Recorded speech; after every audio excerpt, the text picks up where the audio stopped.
Welcome to Being Human with Steve Cuss. I'm Lysa Cuss. Hey, on Being Human, we help you pay attention to your mental and emotional load because, boy, does it get in the way of good things. It tends to block your well-being with yourself. It tends to get you into difficult relationships with others, but also it can block your awareness of God when you are carrying more than God has asked you to carry. And when you're unaware of it and just letting it carry you, it can really get into trouble. So on Being Human, we help you with skills to manage your mental and emotional load, but also your mental and emotional field, helping you notice how you're spreading it to others. And then, of course, that means other people's mental and emotional field, how they're infecting you.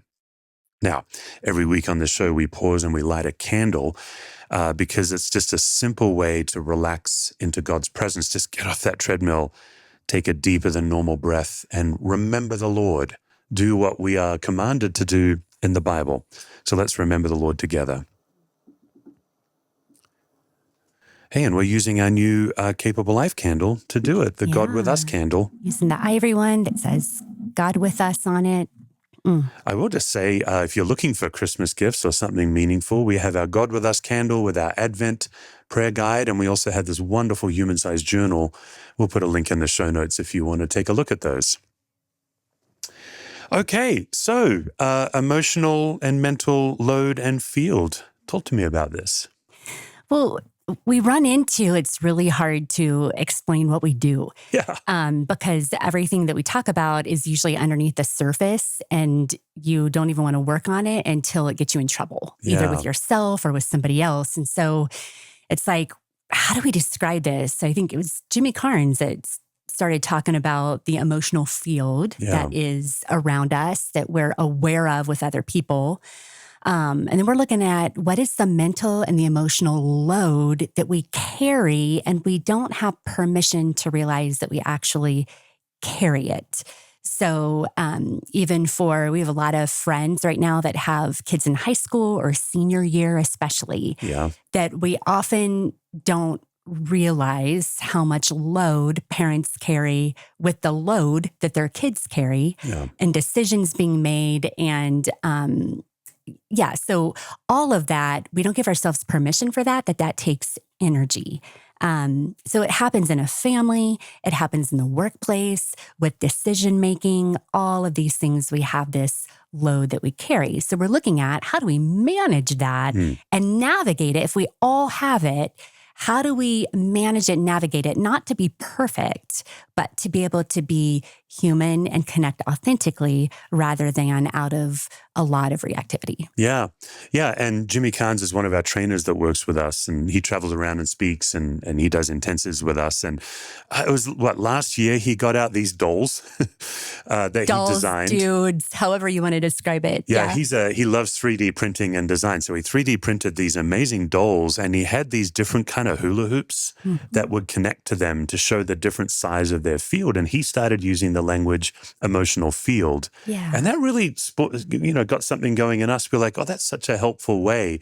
Because Jimmy would act it out in front of people and show, if you have a big emotional field, you have a big hula hoop around you, you can't get very close to another person until you're pushing into their space. Right. They're pushing into your space. Now that you're merged with each other, you don't know whose anxiety it is. Really helpful. And then you were talking to me and saying, well, we need to add the word mental, particularly for people who don't feel emotional or aren't in touch with their emotions. Some people think it only through logically. Yeah. And when I work with people and sit with people, it's so interesting, like where you experience this. It's all in my head. It's all in my head. Yeah. And so for people who it's all about decision making or your thoughts keep spiraling, it is a mental load. Yeah. And both mental loads and emotional loads, whether we're aware of it or not, have impact on how we show up with other people and what's going on in our body. Well, first of all, when you added the word mental, I just felt like you were like... you took it personally. Having lived with me for a while now. Yeah, I have been very late to pay attention to my emotions, give permission to my emotions, even know what they are. I think I'm still kind of young on the journey of permission for all the emotions. Yes. So that's true. The other thing that's I've been playing around with language to try to help people understand it, is just because someone's spreading anxiety doesn't mean you have to catch it. And I make that sound much easier than it is. But particularly as we approach the holiday season, for some of you, you are entering into difficult, complex relationships through the holiday season, Thanksgiving and Christmas, particularly in our North American context, and of course, Christmas globally. But just because somebody is generating a large emotional field does not mean you automatically have to carry it, catch it. Yeah, it can actually help when if you've got, if you're getting together for the holidays and you're walking into a lot of things, it can help just to imagine it as a field and that there are going to be different balls that are being thrown of energy, because at the end of the day, reactivity, anxiety is all energy that ends up being misplaced. And so if we can just know that there's going to be, I see it as red, like red balls just coming your way. Yeah. Then when it comes, you're like, there it is. You've expected it. You've already envisioned it. And you can even, in hearing something, just for people that are on our YouTube, you can just kind of lean. Yeah, let it fly by. Let it fly by. Yeah. And then not necessarily respond. Like, we have permission to do that. And if we do that 2 times out of 10, it feels so much better. It's a big change. Yeah, and then our other advice is to relax into God's presence before the anxious situation. We just want to make a promise. It doesn't make the anxious situation go away, but it does increase your capacity to navigate it. A lot of times when people are learning our skills, they really are hoping that that means that other people behave better. Yeah. And we just give them the promise that, well, not automatically. Sometimes that happens. You can actually change a dynamic, but most commonly, you get really surprised that you're able to be in those situations and it just doesn't cost you as much. Yeah, no, I agree. So as we look at our guests that we're recapping, we're in this season of bigger and smaller. And it's looking at what is our tendency when things don't go well, or when we are catching the anxiety from somebody else, or it's getting bigger within us. Is our tendency to react and get bigger or to get smaller versus being human-sized? And I think one of the questions people ask a lot, what does it mean to be human-sized? Yeah. What does it look like to be human? Does it look like being perfect? And it's a really good question, and it's really easier to see big. It's really easier to see small. Yeah. One of the things I think we often say is when you're human-sized, it's not that you don't feel, it's not that you don't stick up for yourself. It is that you have more moments where you're able to respond on behalf of the value or whatever it is that makes you want to get bigger or smaller, rather than react solely from it. So you're able to communicate about it rather than be in it full reactivity. Yeah, it is a more deliberate response rather than an autopilot reactive response too, I think. Yeah. What's interesting about being human-sized, you might actually say the same thing in a reactive state and a connected state, but you're still deliberately saying it versus it being like a thoughtless response. And then the other misunderstanding I think we run into is sometimes we think human-sized means you're always calm like Yoda. But some people, do bring emotion when they're human-sized, and that's not automatically a bad thing, but it is a measured or a managed experience. Yeah, and hang with us because we're going to have more examples as we look at some of these guests. Totally. So first with us was you and Clarissa Moll. I was the guest. Yeah, talking about bigger and smaller. And we're going to start, you had asked Clarissa what her tendency is, whether she tends to show up in reactivity or in, when things are hard, as bigger or smaller. And let's take a listen. When do you get bigger and when do you get smaller? Most of us do both. What would be a situation that this is going to make me bigger than human? In moments of conflict, I tend to get smaller. I don't like to rock the boat.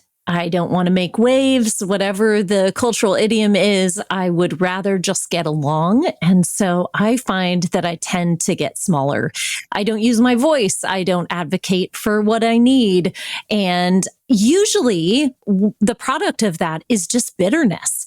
I'm frustrated because I wasn't able to achieve what I had hoped for. I become bitter toward those who should have read my mind and known that I wanted to participate or known what I needed. I find that getting small actually gets me into a space where I have very big feelings in response to whatever has happened. Yeah.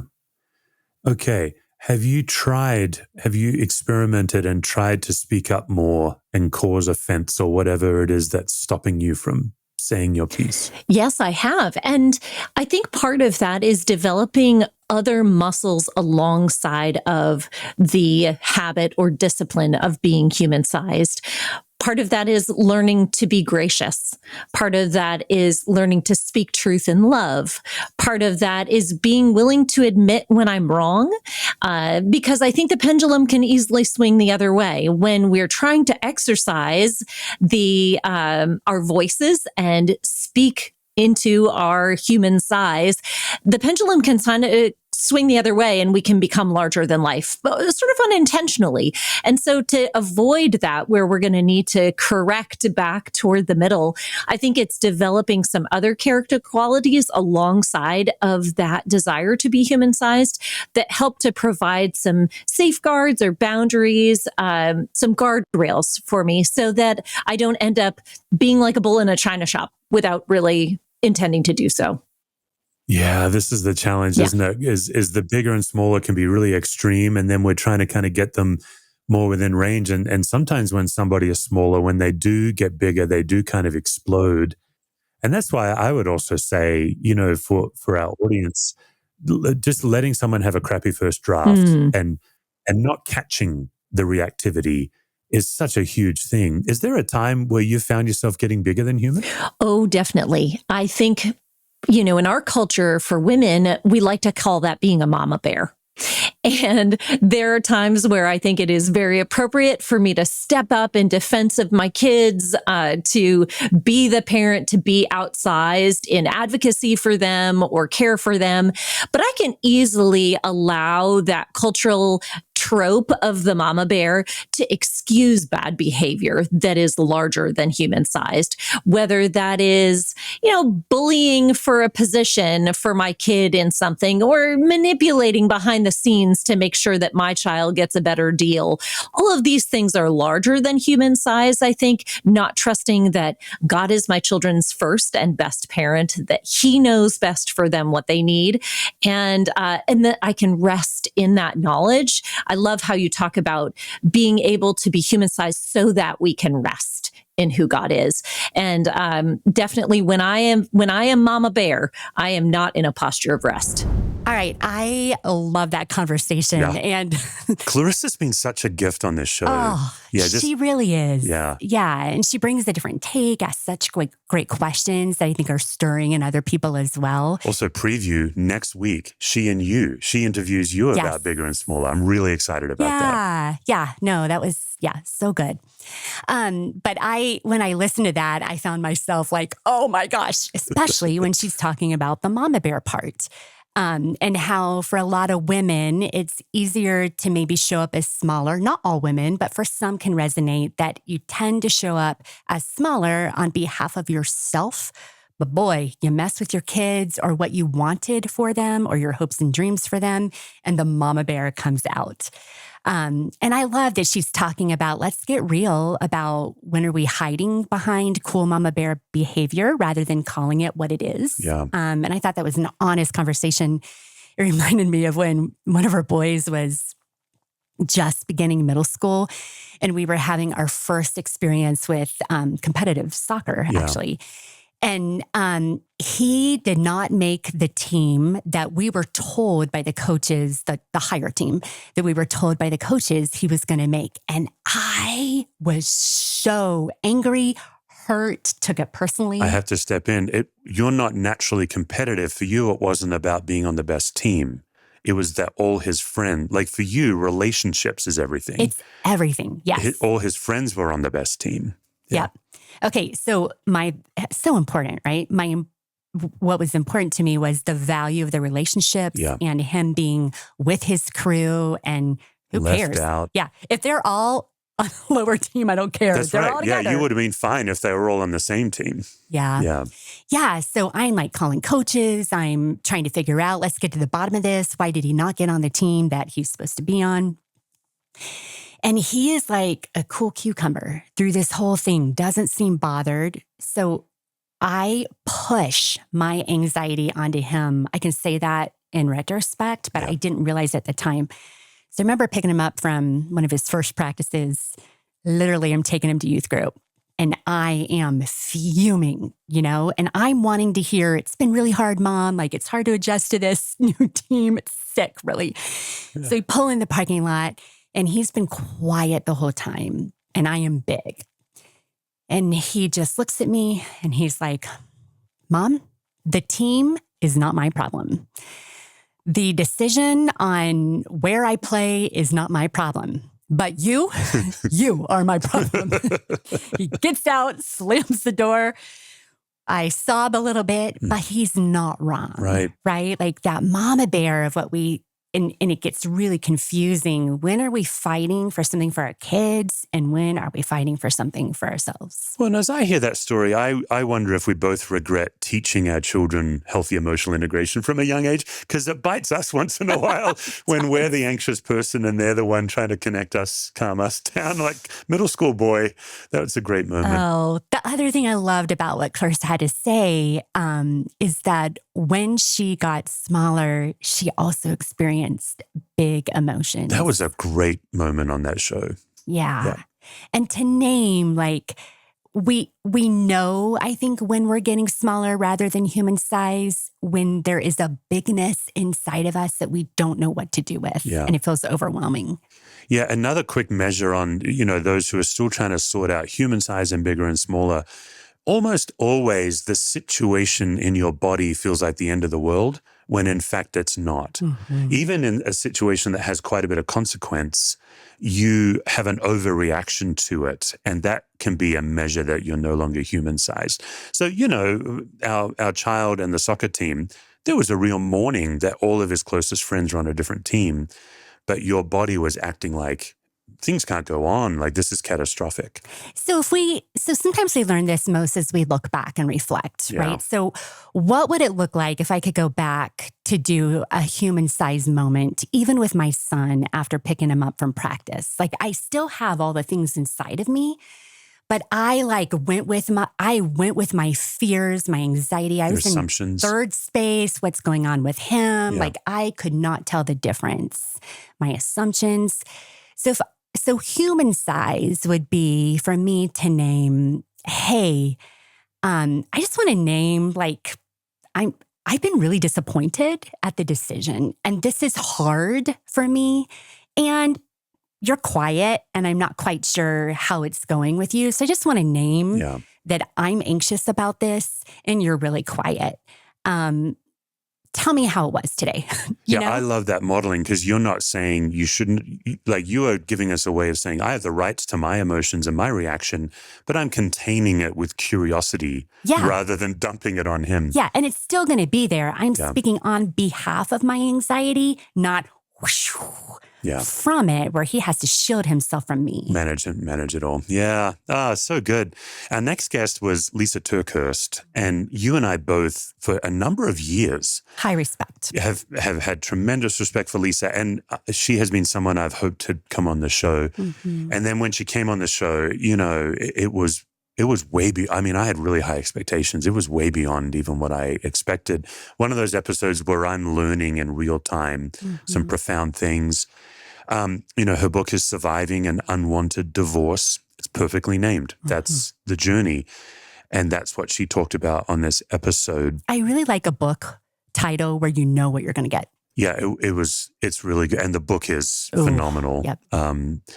Okay, so, Lysa, for you and I, she ends up in that category of people that have profound amount of pain in their life that was not of their own causing, and their primary response is to grow through it. Yep.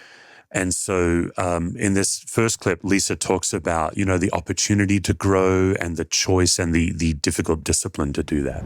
Yeah. And I think sometimes when we go through trauma of any kind, it's so tempting to go shopping for pain. It's not that we're actually shopping for pain, but it's like we're trying to figure this out. Why did this happen? What could have been done differently? Just like we were saying, all those questions, right? But what usually happens is the even the discoveries that we do make, even the answers we do get to some of those questions, it's not what will really comfort us. And so now I call it shopping for pain. I don't want to go on Instagram and find out what was he doing 5 years ago? What is he doing today? Who is he with? How is he? Is he happy? Is he sad? Like, that's just not going to be helpful for me. And so I think we have to be really cautious, especially with social media, because so much, we can discover so much so quickly. And so I think it's a personal exercise of self-control just to say, it is what it is, but I'm not going to go try to get more details at this point because it's just going to hurt me. Yeah. It's such a common dynamic in these situations that one person is doing something that's making you anxious. And then you make a little micro adjustment of some kind to try to keep everything stable. And the micro adjustment may be, I'm not going to look into it. It might be that. It might be changing your behavior to try to change another person. One of the things that we really help our audience with on this show is paying attention to the patterns that infect all our relationships. Mm. And I'm wondering what you think about that. Like, this pattern would be known as the attempted solution. Like, okay, he's behaving badly, so I'm going to be the best wife I can be. I don't know that that was your situation, but some kind of a response to try to keep everything in equilibrium. I think this is such a common thing. I'd love to hear any experiences you had with that, what that was like for you. Oh, absolutely. I did exactly what you were describing. I just thought, okay, he's making these choices. So therefore, I need to elevate everything about my role as a wife. I need to be the best wife. I need to be the most forgiving. I need to be, willing to save my family at all costs. And it almost cost me everything. I made the big discovery in February of 2016. And by June of 2016, my colon had twisted around itself, cut off the blood flow inside of me. I had to have emergency surgery, and the doctors weren't sure that they could save my life. So I almost died because of this. And the doctor was so concerned about what he saw physically that he took a picture of that surgery so that when I woke up, that I could see whatever it was that was traumatizing me. And at that point, I wasn't telling the doctor. But he said, something is causing you serious trauma, and I want you to see with your own eyes physically what it's doing to you. And I remember I took that picture to my counselor, and my counselor said, I've never seen a picture of the physical ramifications of emotional trauma. And he said, but this is astounding. And he said, Lysa, it's not that I want you to frame this picture and put it up in your house, not at all. He said, but I want you to keep this tucked in the back of your mind. Let this be a screenshot that you take in the back of your mind, and always factor that in. Factor it in for how long can you really put up with the behavior that you are experiencing, not just the mistakes, but the patterns of behavior that are becoming destructive, not just to your marriage, but to you personally. So good. Yeah. Yep, so good. And so then the other thing, well, so many things that she brought up in this episode, it was hard to choose just a couple. But Lysa really names, there was a moment where she realized that she is wanting the health of her spouse more than he wants it himself. Yeah. And realizing all the things that she's doing and crossing her own boundaries of what's helpful for her on behalf of the hope of his wellness. For so long, I had been working harder on him than he was willing to work on him, And so once I stopped that, removed my influence off of him, it was time to work on me. And I had to recognize that my issues were not justifications for his behavior. but my issues were still something I needed to tend to. I needed to work on my codependency. And when I say codependency, the best way I can describe that for people is this: I need you to be okay so I can be okay. So how can I make you okay? Because I want to feel okay, okay? You Yeah. know? Yeah. And so I had to work on that. And there were several practices, but probably the most important was learning how to draw appropriate and healthy boundaries. And I recognized I was not very good at that, you know? And so I had to recognize too that you don't put boundaries on another person to try to force them to change. You put boundaries on yourself by reducing the access that you grant this person down to their demonstrated level of responsibility. Mm. And so, you know, and God modeled this. God, boundaries are not just a good idea, they're actually God's idea. And when God established the temple, I think this is very fascinating. When God established the temple, he allowed certain people certain access, but not all people all access. And it didn't mean that this group of people was more valuable than this group of people. It just means they had different responsibilities. And so the person granted the greatest access was the high priest, where he could actually once a year go into the Holy of Holies to make atonement for the people. So he was given great access. He had to demonstrate great responsibility. And if he didn't demonstrate responsibility to have that access, he would suffer the greatest consequence. So these two words, access and responsibility, became very important to me. And what I recognized and what I had to work on was I was giving level 10 access to someone who was only demonstrating a level 2 or 3 responsibility. And the distance between those, that's where you'll find chaos. And where you find chaos, that's where you'll find dysfunction. And where there's dysfunction, there's a needed boundary. So you can try to force this person to be more responsible, but chances are that external pressure is not going to create lasting change on someone who is incapable or unwilling of being more responsible with the access that you've granted them. So your responsibility is to put a boundary on yourself and reduce the access you give to that person down to their demonstrated level of responsibility. That's what I had to work on. Okay, yeah, I love the way, people talk about boundaries. It's obvious, it's Henry Cloud and John Townsend really brought that language to the popular level. A lot of people know it, but I love the way Lysa measured boundaries in that and gave us a real simple way to measure, particularly those of us who are prone to codependency and enmeshment. That was so helpful. Yeah. And I think for some people, boundaries can sound so like cut off. Right. Or like, what do you do with vulnerability? What do you do with authenticity? And so her analogy with the temple was just beautiful. It's not that we are, boundaries just means that we're preserving, right? We're preserving the truth and the goodness of who we are so it can be maintained and shared when it's proven that access can and should be given. Yeah. And so it's really honoring actually to yourself and to the person who will receive it. Yeah. Yeah. All right. So our final guest was Abby Thompson. Abby wrote this wonderful memoir called Growing. Mm. And I wanted to interview Abby because we don't get many youngsters on the show. Like we tend to have people our age or, to either side of our age. And so I just thought I want to speak to someone in the young 20s. What I love about Abby's journey, she begins in middle school and having raised children, her generation, it just felt so familiar to me as a dad. Her journey of battling mental illness and anxiety. And then she leads us all through college and then into leaving college. She's from the South, going to New York City. It's a big deal. Yeah, like a lot of kids do, to try to establish herself, and really her journey with anxiety. And of course, that means that she's talking about social media in comparison. And I didn't really notice this until I was maybe like 23 or 24, that the pressures a lot of people talk about, especially like women with social media, are usually like beauty standards and things like that, or just like what people are doing, where they're going. And that was never really something besides like when I was a really young teenager, but growing up, like in college and stuff, that wasn't something I struggled with.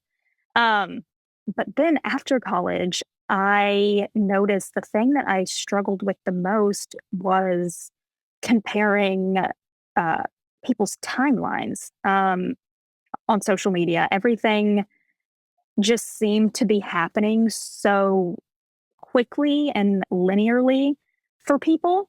And obviously, I know that that is not how life works. But that is where I really started to realize that, even the way that we see things on social media, they're so quick and like things get to the point, in like 90 seconds and all these things. And I realized that my expectation for life mimicked uh, growing up in this kind of digital revolution where things happen quickly and seamlessly and they make sense right away. And that's when I was like, oh, wow, like life does not mirror social media at all, but it is the thing that influences my life the most, like, our age. And so I really had to like disentangle my expectations, like for myself, because ultimately I was just disappointed um, with the way that things were happening and unfolding. And not that they were bad, they were just slow. And that is tough to swallow. I really believe that um, God works at like 3 miles per hour. Like I think there's a Japanese theologian. I think I say that quote in my book. I can't remember, but That's um, Kazuke Kiyama. yes, yes, Yeah, the 3 million God. Amazing. yes, yeah. And so I just realized that, and so kind of that dichotomy of yeah, social media and but then the slow work of God. It was just, yeah. So that's kind of the parallel that I was drawing there. Yeah, it feels like as an oldie here, when I look on your generation, Mhm. the two generalizations. First of all, I have great empathy and compassion for your generation. When I do Mhm. workshops and stuff, sometimes Gen X and Boomers will complain, and I'm always defending. I'm like, you need to Uh, get some of these people; I they're love amazing. that. That's But there are awesome. two challenges. Like you guys don't know how to be bored, Yeah. and to me, creativity comes out of boredom. When a young person mentions Kazuke Kiyoma, I'm so happy. Can you say that five the times really the fast? 3 mile an hour God is a Japanese theologian that I first studied in seminary, and she popped that up. Was like, "Hey, come on now, we're playing." But then I also did for Abby what I've done for every guest, and asked her, "When in your life do you feel most fully and completely loved?" I think there was this moment, maybe a couple months ago, I would say, where one of my friends, we were just having this like really deep conversation. And because I was telling her about like all these things that I want to kind of like physically achieve, whether that be in work or, all these things. And she was like, Abby, you don't have to be impressive to be loved. Like love doesn't remain on the other side of having it all together. And I just probably will honestly never forget that. Such a profound statement. And I feel like I've had those experiences the most um like profoundly with little kids. Because their love is just so simple and wholehearted, and it has nothing to do with who you are or what you do. So I actually do make a conscious effort to be around little kids in the city, whether that's through church or babysitting. And yeah, so probably then. All right, Mrs. Cuss. So you have raised kids, Abby's generation. You do a lot of counseling. And, obviously I'm your husband, I'm a fan of yours, but I just keep thinking, man, what a treat that you're their therapist. Like, I just Oh, think like you're such an advocate and cheerleader for that generation. Tell us about the 20 something. thank you. I'm going to receive that actually. Love the 20 something generation. Work with a lot of 20 somethings. Love the energy, love all the questions. Anxiety is huge, huge in our 20 somethings. And like all of us, we all like have trouble separating our anxiety from the core of who we are. Yeah. And I think it really does help just to break it down when you are aged like 18 into honestly early 30s, or sometimes 40s, just where we are on the scale of human development. Um, there's kind of something that we're trying to figure out with that place of development for us. And so for that age, it is figuring out what does it look like to be loved and to love for a lifetime? And then how can I love and be loved for a lifetime? And just before that age in the teen years, you're figuring out with what I do well, how can I belong? But then it's like, be loved.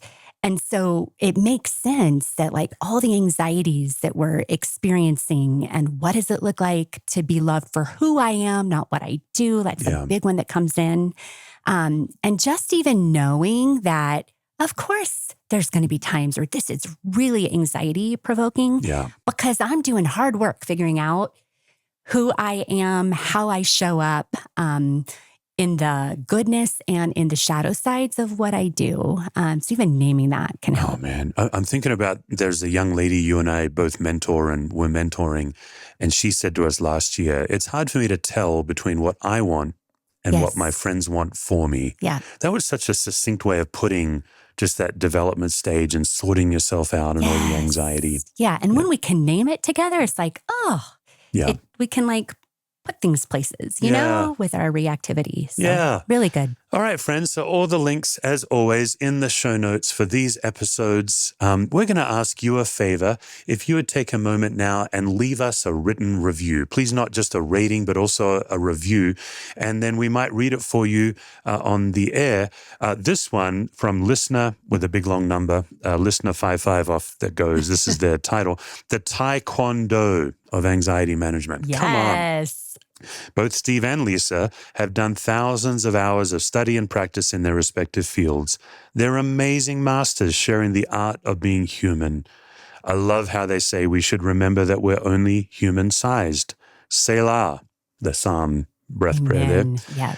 The powers, as Walter Wink says, will continue to push out the sumo ring of human-sizeness, but it's worth the fight. He is God. We are not. You know, how treated have we been today with two great theologians mentioned? Walter Wink, another scholar that I had to study in seminary that talks about the principalities and powers that oppress us and the path to freedom. Anyway, thanks, listener 55. On and on we go.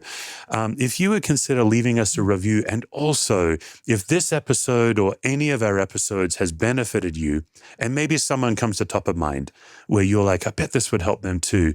It would be a great service to us if you would share that episode. That does actually help all of the podcasts, Spotify and Apple and so on, push our content out so that more people can have it. Yeah. Any we final really words? value your engagement with us and value the questions and interactions that we get to have with this community. And I think what a final word. He is God and I am not. Yeah. That'll preach. That'll do it. See you next time.